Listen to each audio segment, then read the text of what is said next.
top 10 things to do in Puerto Vallarta. Vamanos!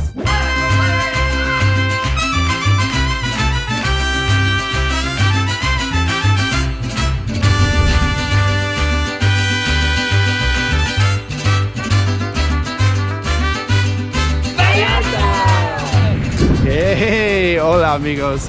My name is Steve Yalo, and I travel the world and make videos like this to help people like you plan your trips by sharing some tips.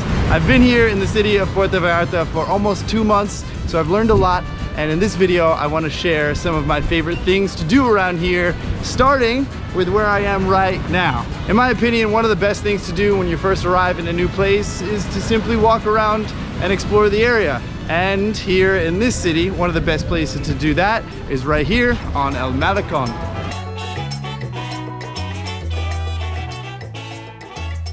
El Malecón is a mile-long boardwalk along the coast in the heart of the downtown area, with the ocean on one side and bars, restaurants, and stores lining the other.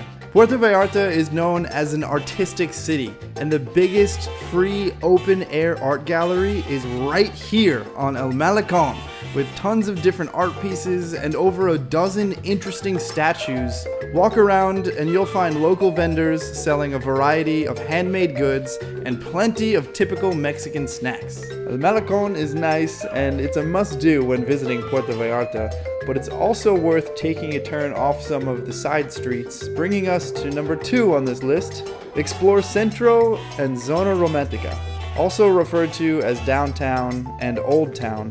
In my opinion, these are the most charming areas of Puerto Vallarta. With stunning art, architecture, and cobblestone streets, it's definitely worth spending some time exploring these Mexican villages. Right here in Zona Romantica, every Saturday is a farmer's market called Olas Altas, and everything here is handmade and homegrown products. You walk around, you see a bunch of jewelry and tons of fresh food.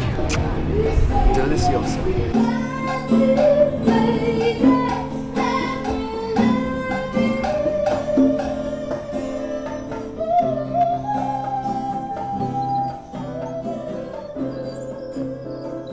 The entire city of Puerto Vallarta runs along the coast, so number 3 on our list of things to do is find a beach. So there's a long stretch of different beaches from the hotel zone in the north to Zona Romantica and Conchas Chinas in the south. These beaches are nice, but personally I prefer the ones a little more to the south. If you look at a map and zoom out, you'll see this area is in a big cove with some of the nicer beaches along the south coast here. These are easily accessible by car or bus, so I recommend you take a ride a little south of the city to visit some more beaches that tend to have cleaner water and different landscapes. If you have your own car, great, but if you need a ride, you can call a taxi, and there's also Uber around here, but I prefer an app called InDriver, where there seems to be more drivers available and prices tend to be cheaper. Or you can catch a bus from Zona Romantica. I'll leave the exact location in the description of this video if you're interested. Some nice beaches to consider are Playa Punta Negra, Playa Palmares, and Playa Mismaloya. Trying my best to pronounce these here. I don't even know if that was right. If you keep going south, you'll end up at the next place on this list, bringing us to number 4, Boca de Tomatlan. This is the final coastal town with road access. The rest of these small beaches are accessible by boat or hiking. Colomitos, Las Animas, Quimixto, and Yelapa are the popular beaches, with other small quiet ones scattered along the coast.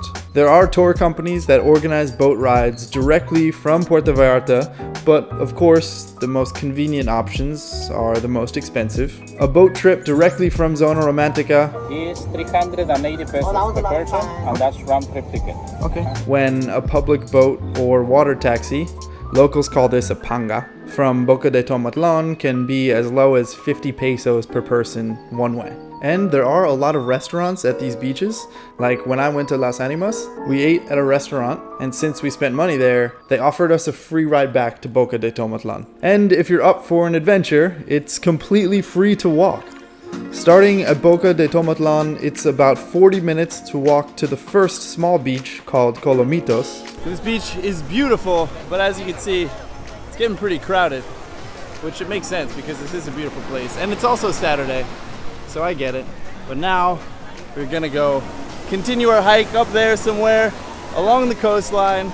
After Colomitos, you can continue walking down the trail along the coast for about another hour, and that will bring you to Playa Las Animas. I personally never went further than here, but the other nice beaches many people recommend after that are called Quimixto and Yelapa.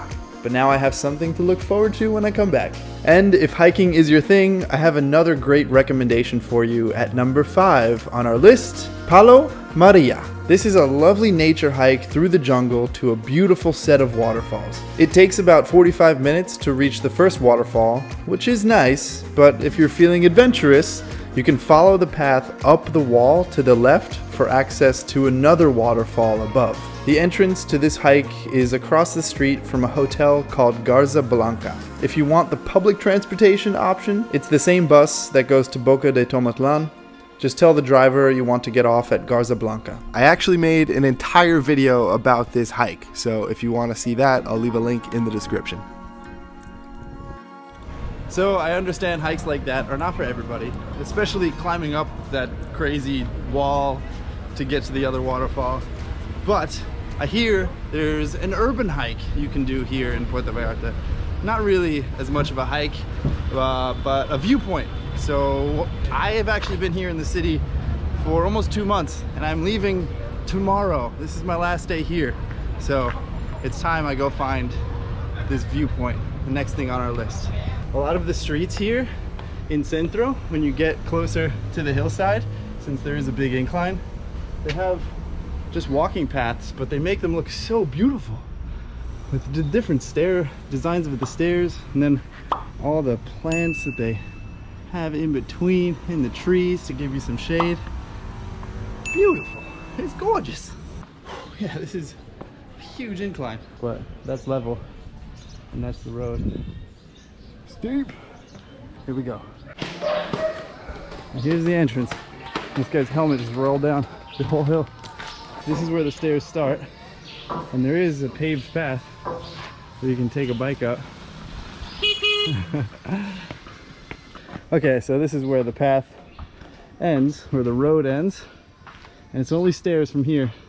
And it looks like at one point there was a funicular that went up right here, as you can see, which now looks like the breeding grounds for some locals. Doesn't seem to be in operation anymore, but it's okay because we got legs and we got feet, so we're gonna walk.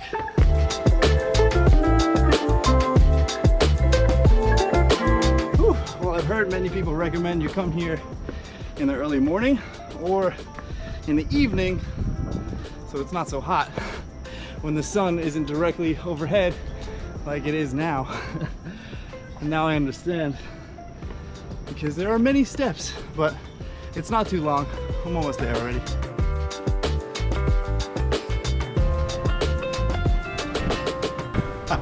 Okay, the climb up here is definitely worth it. This view is amazing. You can see the entire city, the entire cove, and that means it's time. It's time to fly. Here we go. 3, 2, 1, let's fly.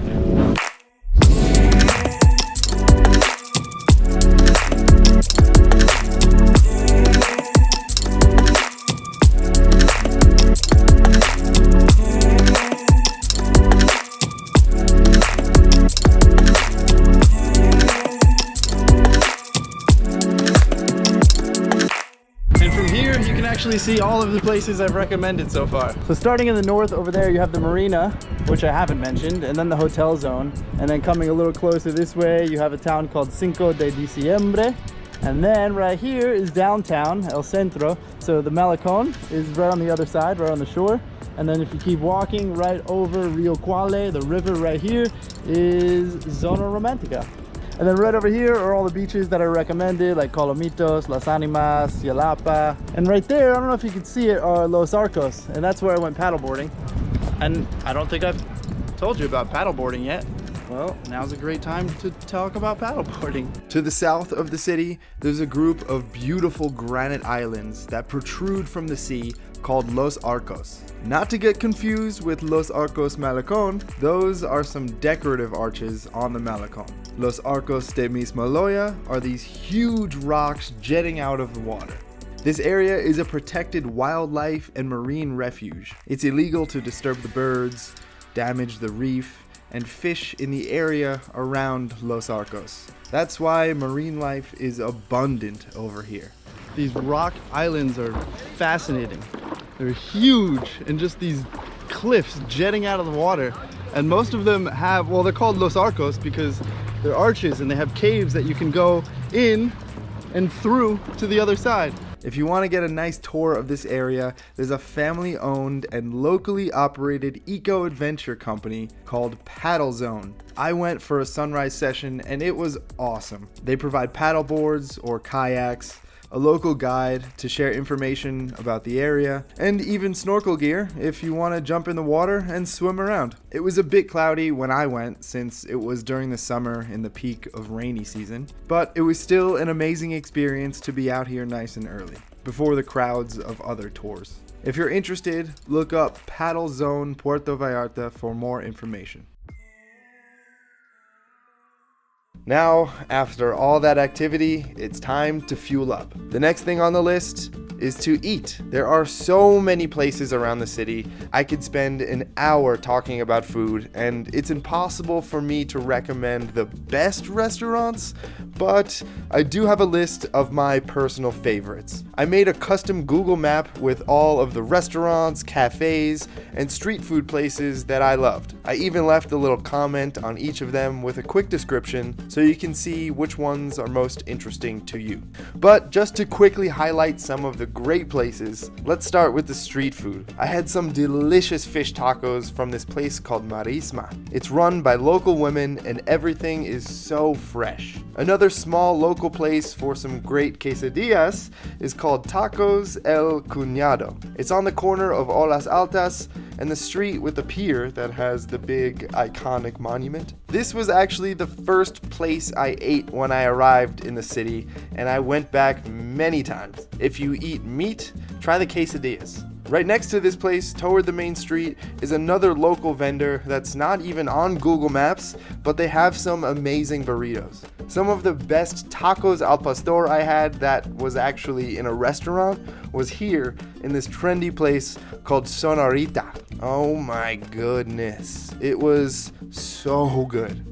Just thinking about it again is making me hungry. I was working remotely while I was here, and sometimes I like going to a cafe and working from there, but it was a bit of a struggle sometimes to find a nice place with some decent Wi-Fi to work from. There are a few places, but for me, the cafe with by far the best Wi-Fi was Big Apple & Co. Deli. It's a New York themed cafe with a nice atmosphere and good food. The Green Place is another popular place for people to work from. It's an open-air cafe with healthy food and a nice vibe. Salud Superfood has some incredible healthy food options for when I needed a break from all those tacos. When I was here for a couple months, I was staying in Zona Romantica, so you'll notice most of these places on my list are in this area. There are so many amazing options for food around the city, and tons that I never even had the chance to visit. But for a complete list of my favorite places to eat, you could find a link in the description of this video. The next thing on my list of things to do is to find a local event. And this goes for not only this city, but everywhere in the world. If you want to meet some new people and find something fun to do, a great way to do this is to find a Facebook group of the area. For example, there are multiple Facebook groups in Puerto Vallarta for people with similar interests, and this is a great way to connect with others. Before I even arrived in Mexico, I joined a few groups like Puerto Vallarta Digital Nomads to see what was happening and who was around. I attended a few events organized through this group, and it helped me make some friends and find some fun things to do, like making some tamales, Through this group is also where I learned about some positive initiatives helping out the local community, like this amazing couple, Kirk and Monse, who organized a program called Feed Vallarta. And what we're doing out here, we built a really cool, simple model where we walk around and we distribute 30 dinners, 30 little meals each night to either vendors out here on the Malecón in Puerto Vallarta or people that we can spot that really, really need a meal. But anyway, the idea is that those people that are not hungry can sponsor one of those meals for someone for just $1, which is roughly the cost of what it costs us to make that meal or to buy it. And from there, oh, the waves are coming! From there, we can basically raise enough money for the ingredients or the budget to do that the next day. So it just, it's reciprocal. It's amazing. I love it.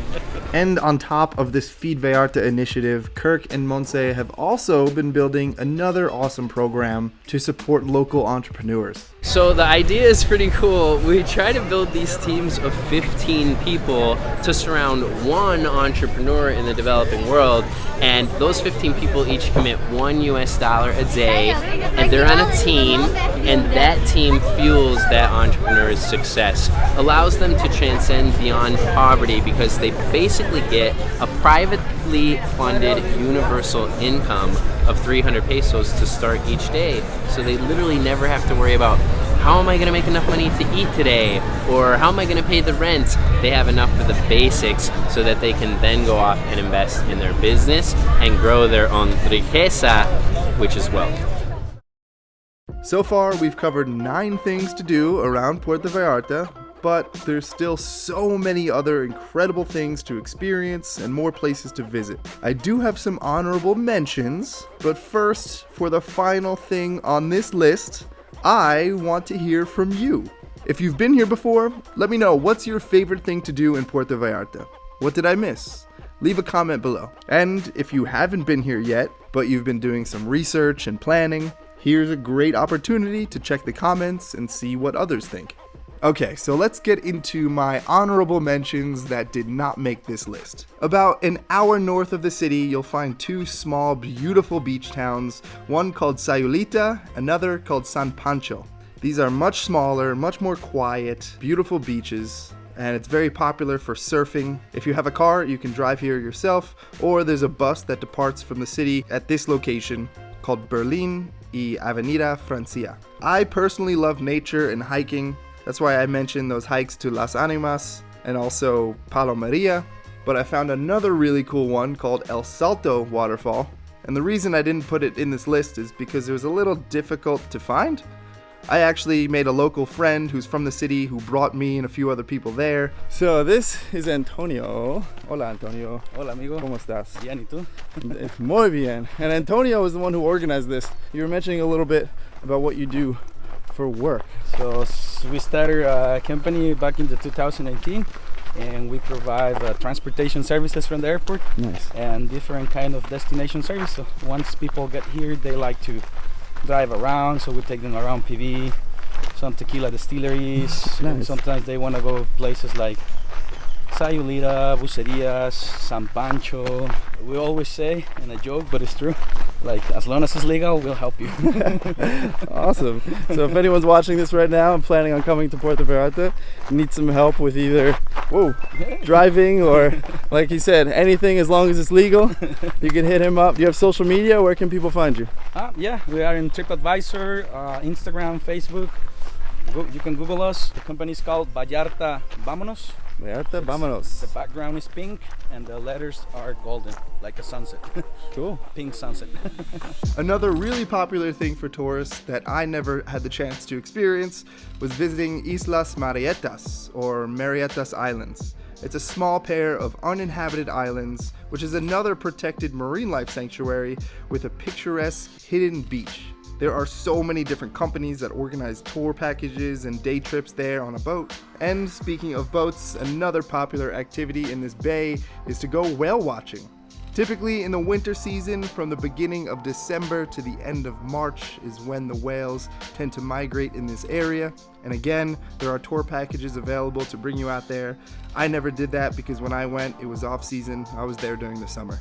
There are also other tour packages that bring you around to different places. I never did any organized tours. I connected with locals that brought me to places, but I understand that if you're there on a limited time, say for a week or maybe a little bit more, then a tour package would probably be very convenient.